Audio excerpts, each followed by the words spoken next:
Welcome to Tacticon. My name is Jake. I'm the owner and operator of Tacticon Armament. Today we're going to be covering iron sights. So all about iron sights. These are the backup flip-up iron sights that we manufacture here at Tacticon. In today's video we're going to be covering how to mount them, the front versus the rear sight, as well as what comes inside the packaging. And I'm also going to touch on zeroing a little bit. Just kind of going to glaze over it, show you how to do it. But if you'd like to see a more in-depth video on how to zero and exactly the fundamentals that go into zeroing, you can check out the description below. All right, let's get to it.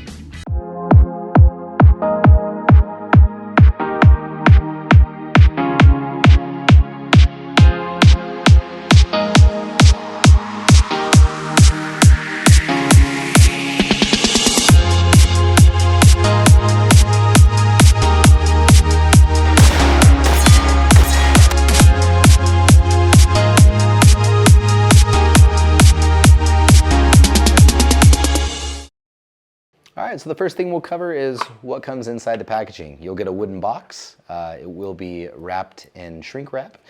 When you open the box, you will receive 4 items inside. In the 4 items, you're going to have a front sight. You're also going to have a rear sight. You'll have a front sight post adjustment tool. You'll have an Allen wrench for mounting. All of these will actually be secured inside of little Ziploc baggies so as to not scratch one another while they're in the packaging. All right, so now we're going to cover the front sight versus the rear sight. The front sight here is going to be mounted on the front of the rifle, or the closest to the end of the rifle or the barrel of the rifle. And you'll notice that it will deploy with a push of a button. So you'll depress this button right here and it'll pop right up. Same thing with the rear sight. Press the button and it'll pop right up. It is made of aircraft grade aluminum alloy, so it's nice and sturdy. It'll withstand shot after shot. It'll hold zero shot after shot as well. The rear sight will actually have 2 different apertures out here on the back, so if you have close quarters combat that you're anticipating and you need quick target acquisition, you can always use this rear sight, which has a larger hole in it. The smaller hole in the rear sight aperture is going to be for more targeted, possible long-range shooting as well. The rear sight is responsible for the windage in your zeroing adjustments, and the front sight is responsible for the elevation adjustments. All right, so now we're going to be discussing how to mount your front and your rear sights to the Picatinny rail of your firearm. There's a couple different ways to do this depending on your hand orientation. If you notice that in some of my product photos on the website, I've had a couple of customers tell me that I had it mounted backwards. Indeed, I did have it mounted backwards according to industry standards, where the logo was actually facing me and it was flipping up toward you.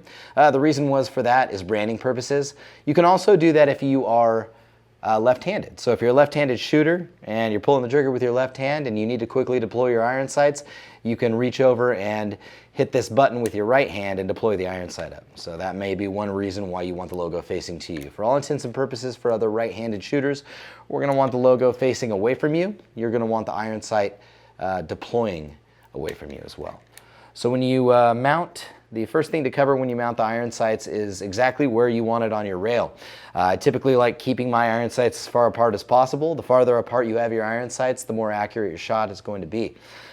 To mount them, you'll take the Allen wrench that was provided in your product packaging and you'll go ahead and put that right here in the nut. You'll loosen it up.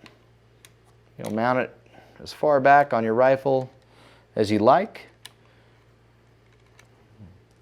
Go ahead and adjust this. If it won't fit properly, you may need to adjust this aperture so that it sits flush against your rail. It's counterclockwise to loosen it, clockwise to tighten it back up. And now we've mounted our rear sight. To mount the front sight, you'll do the same thing. You'll just go ahead and you'll loosen it up counterclockwise here with the Allen wrench. Put it on, logo facing out. And then we will go in here and clockwise to tighten it back up. And you'll see that once you have it mounted, you'll be able to deploy it with a push of a button on the front and the rear. To put them back down, you'll simply push the button in and then with your other finger push the sight down. Same thing on the front sight, you'll just push the button in and then lay it flat and it'll lock right into place. All right, so now we're going to talk about zeroing, zeroing as it applies to the functionality of the iron sights themselves. This won't be an in-depth discussion on zeroing. Farther instruction will be in a separate video, but I will leave the link in the description below. When you're talking about windage, you're talking about left to right. The rear sight is responsible for your left to right. To adjust the windage, you will simply turn this knob clockwise or counterclockwise, and you can use your forefinger and your thumb to turn it clockwise or counterclockwise to make your adjustments. It does have a nice audible click every time you do so, so it makes it easy for accurate adjustments when you're out at the range or if you're doing some bore sighting in your garage. We'll also have a front sight adjustment. The front sight adjustment over here is going to be a front sight post that is responsible for your elevation. We did include with the purchase a front sight post adjustment tool.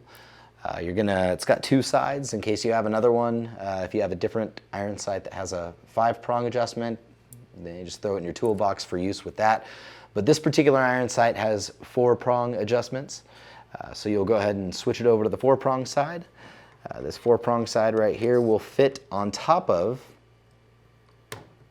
the front sight post, and you'll turn it clockwise and counterclockwise to lower it and to raise it.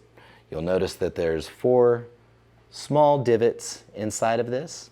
You're going to want to match the prongs up with those divots in the front sight post.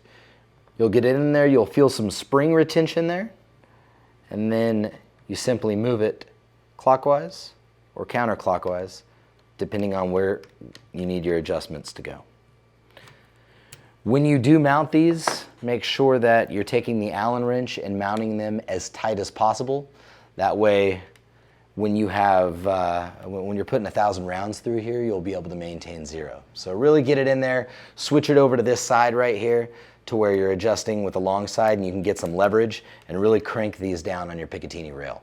Once you get them really cranked down, then you'll be able to put 1,000 shots and hold your 0 no problem. All right, so now I wanted to address a couple of frequently asked questions that we get. A lot of times I'll get a phone call or an email that's basically saying, hey, I got a DPMS rifle. I was wondering, it's got a different elevation on the gas block. Sometimes you'll get an AR-15 that has a different elevation from your gas block than you do on the rear of the rifle. In the event that you do have different elevations on your Picatinny rails, what you're going to do is you're going to get a 3/8 inch riser or a 1/2 inch riser, whatever is going to be necessary to bring the front and the rear sight back to level again. Essentially what you'll do is you'll just get a little riser. It mounts on top of the Picatinny rail. It creates a little bit of space that brings the front sight up to where it needs to be, and it's in alignment with the rear sight. You can find risers all over the internet, Amazon specifically. You can get them anywhere between $5 to $10. The other question that we get a lot of is, will it work with an A2 front sight? So just your standard A2 front sight, one of those sights that's built in. So if you already have a sight that's kind of built in, already mounted on your firearm, and you don't want to use our front sight, you're more than welcome to use our rear sight. It works very well with that. Most rifles, you don't even need to change the height. You won't need to add any sort of a riser onto your Picatinny rail for that to be able to use, for you to be able to use that with a A2 front sight, because they line up very nicely. The other thing that I wanted to mention too is to get a faster deployment. I've had some questions, some questions coming from customers saying like, hey, it feels a little sticky coming up and down every once in a while. Well, that doesn't happen on every single one of them. Occasionally that may happen, and so you can just get a little WD-40 in there, a little gun oil. And if you get a little gun oil in there, it'll loosen right up and it'll go up and down just fine. Another question that I get a lot is, will it co-witness with a red dot optic? It co-witnesses with, it's not a shameless plug, but it does co-witness with our red dot optic perfectly. Our red dot optic was built around our iron sights so that you can mount the red dot optic to the rail here and have the rear sight and the front sight pass through. So in the event that you wanted to use the red dot here with the front sight over here, you would be able to simply keep the rear sight down and co-witness through your red dot onto your front sight. Co-witnessing essentially means you're viewing through one optic into another optic. So it'll also co-witness with sights that are other than ours. I did want to mention that in case if you have an EOTech or any other type of optic out there, it co-witnesses quite nicely with those. I know that I've used these with EOTechs. I've used these with some sight marks. So I have tried them out with other different optics just to ensure that we had them at the right height to be able to co-witness properly with other optics. So in the event that you don't have ours, it's a huge mistake, but you'll be able to co-witness with other sights as well. All right, well, that concludes the sighting in and zeroing video. We're happy to have you today. If you have any questions at all about the windage elevation adjustments on your iron sights, feel free to contact us. You can get in touch with us on tacticon.com. That's TACTICON.com. Reach out to us via email, via Facebook Messenger, or via phone, and we'd be happy to walk you through the process. Until then, stay safe and shoot straight.